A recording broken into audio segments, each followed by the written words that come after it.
Welcome back to my channel, and this video is going to be talking a little bit about the goddess Isis. Now, Isis is my matron deity, and I have been honoring her for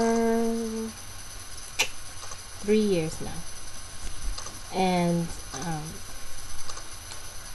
I don't know, I love the connection that I have with her.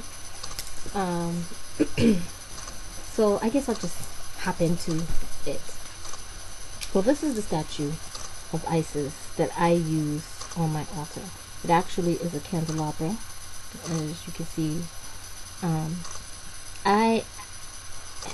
For a while, I was thinking about getting another statue, an actual statue, as opposed to the candelabra. But I really love the statue. And, well, what I decided is I am going to keep her because I find that these are perfect to put offerings of crystals in here. So, wait, I just took out the offering I had in here, which now they need to be cleansed. Every time I use them for offerings, I cleanse them and put them back in her special box. And, so I'm almost out of crystals in that box, so I really need to get the cleansing. But I put two crystals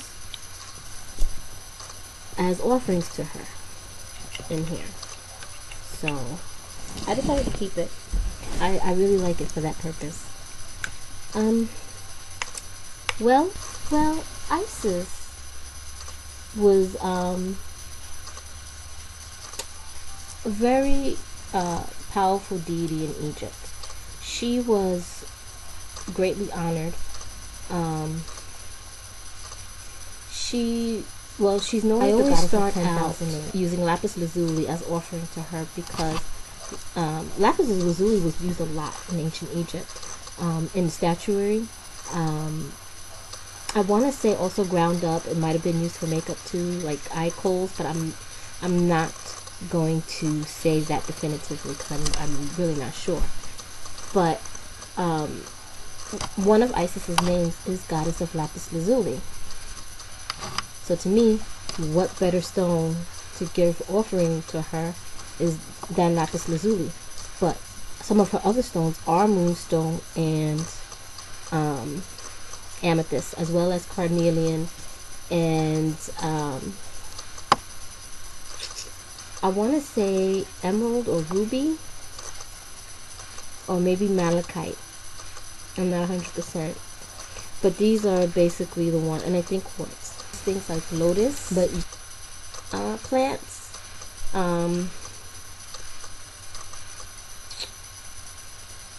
Why do I want to say papyrus? I know that's not right. I think I have a list of. I know I have a list of offerings in here for Isis.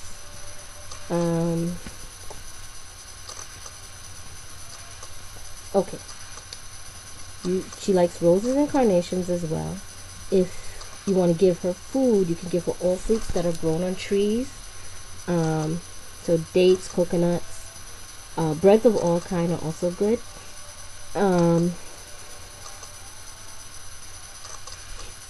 nose is running, sorry. Honey, almonds, so you can give her like almond cookies or croissants or lamb. Well, obviously I'm not going to give meat, but if you were to give meat, these are some things that were offered as well in ancient Egypt, like meat, lemons, peanuts, dark chocolate.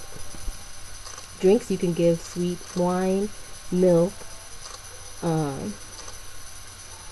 jasmine is also good, lotus, rose, like I said.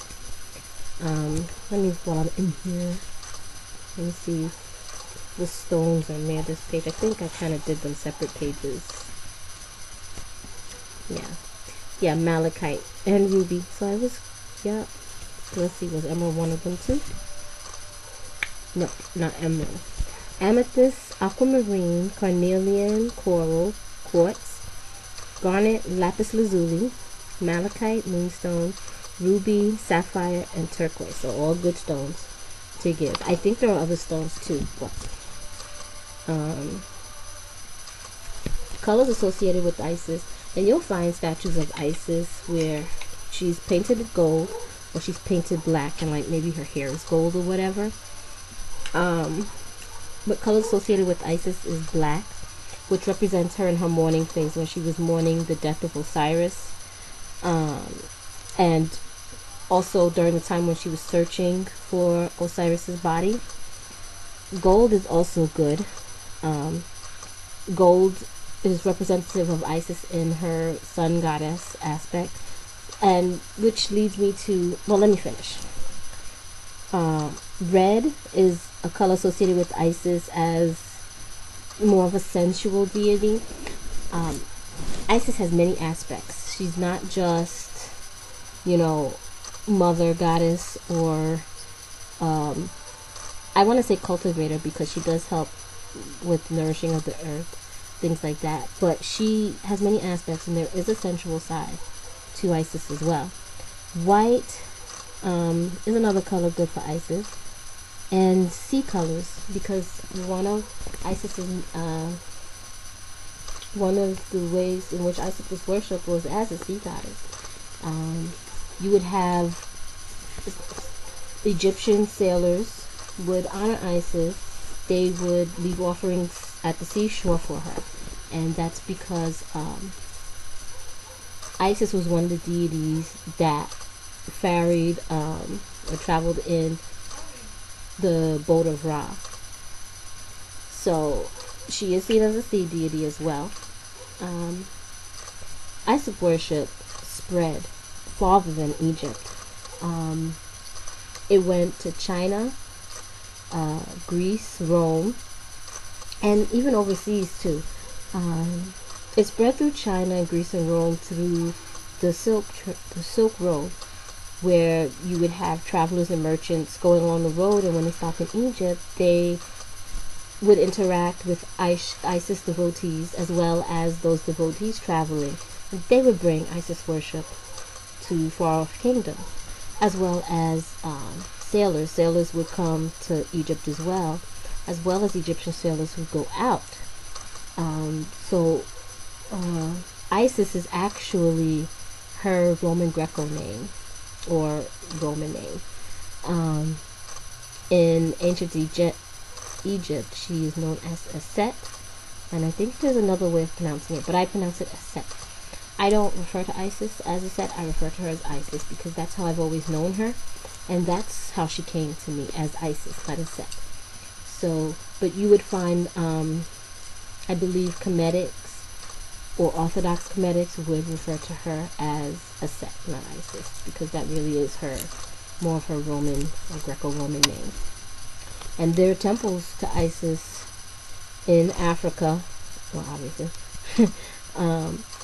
in Rome, Egypt. I believe there are also temples to Isis in France, and in different parts of the Mediterranean. Now, Isis's headdress, like I was going to mention, one of Isis's headdress is the sun disk with cow horns. And Isis is a solar deity. I think there are those who do see Isis as a moon goddess, or having a lunar aspect, but Isis is a sun deity, which is representative by the sun disk. Now, and she has a asp. Did I pronounce that right? I don't know. Anyways, the headdress is also identified with Hathor, who is another solar deity. And they say that when Isis and Hathor were combined and seen as Isis Hathor, that's when she adopted this headdress. Prior to that, her headdress was that of a throne, and that's because Isis was seen as the possessor of the throne, or the protector of the throne, and basically the pharaohs, she would have to see the pharaohs as worthy enough to have the throne. Through her, you can get the throne. It is through Isis that Osiris at one point had the throne of Egypt until, well, he was killed by Set. And then once killed by Set, once Isis, with the help of Anubis, brought him back to life. There's a whole story behind that. There's a whole big story about how Set tricked Osiris, and when Isis found his body, Set got mad and had his body torn apart into, I think it was 13 pieces or 14. I think it was 13 pieces. And Isis found all 12. There's a whole big story. I'm not going to get into that right now. But anyways, when Osiris was brought back, he could no longer be king of Egypt because now he basically belonged in the underworld. And in some mythologies, that is when Osiris became Lord of the Underworld. And then later, Horus, Isis's son, with the help of Isis, gained the throne of Egypt. So she is seen as very pivotal in obtaining the Egyptian throne, as well as keeping the Egyptian throne. Set himself coveted the Egyptian throne and fought to marry Isis, by getting rid of Osiris, and through Isis he would gain that throne, which never happened. Or did it happen? Let me not say nothing. But anyways,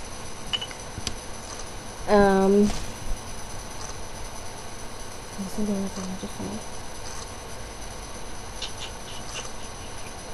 Some of Isis's names is Divine Mother. I want to say the Great Physician. You know what? Let me recommend a trusty book. I refer to this book a good deal in my relation to Isis, which I did a review on a while ago. But she, like I said, she's known as the goddess of 10,000 names. Some of her names are the creatrix of the Nile flood. That is because it is thought that the Nile floods because of Isis's tears when Osiris was killed and she was in mourning. And they saw the flooding of the Nile as her tears overflowing the Nile. She's also called the Great Goddess, Great Sorceress who heals, Green Goddess, Lady of Abundance, Eventrix. So Isis, I guess many witches would see Isis, or could see Isis, as a goddess of witches. It's Isis who she tricked Ra into giving up his secret name, because it was believed in ancient Egypt that name and words have power. And she tricked him by creating an asp from his own saliva, and it poisoned him. And she told him that she could heal him, but she would need his secret name. And he eventually relented and gave her the secret name, and with that she learned all of his powers, and she was seen as a great sorceress. Isis came into my life with after the birth of my daughter, and I had this fear of all the things that can go wrong with newborn babies. You have the Pharisees, and my daughter had to spend some time in NICU for a while too, so that didn't help my fear any. When she was born, she was born with, she didn't have much body fat, so she had low body temperature, and she could not maintain her temperature, so every time it dropped, she would get very lethargic, and then she wouldn't eat. So she had to go to NICU for a while, and they had to use a feeding tube. She kept ripping out for a little while, and then she also had jaundice, so they had to leave her under the light for a while. And when we brought her home, I was just so fearful. I couldn't sleep. I prayed over her every night, and the first night that I was praying over her, I just got in my head, pray to Isis. And at that time, I really didn't associate with any particular deity, just the god and goddess. Well, mainly the goddess, as I had no relation to the god at that point. And from that point on, I've always prayed to Isis. And it wasn't until after I was looking, because I always knew a little bit about Isis, but after that I looked up about Isis, and that's when I learned that she was seen as, she had a mother aspect. So I refer to Isis as Mother Isis or Great Mother Isis is how I address her. So I think that's it. And there's many interesting tales surrounding Isis as well, between Isis and Osiris and Set and Horus. Horus the younger is her son. There's Horus the elder as well. And there's even connections to Isis with other deities outside of the Egyptian pantheon. So it's very interesting stuff. And a lot of it too is in this book here. It talks about her connections to other deities. This does have a variation of the story about Ra and Set, but you'll find, if ever you research not just about Isis but any of the gods and goddesses, there's variations of the myths, variations of the tales. So, but yep, that's it. That is all I really had to say about Isis.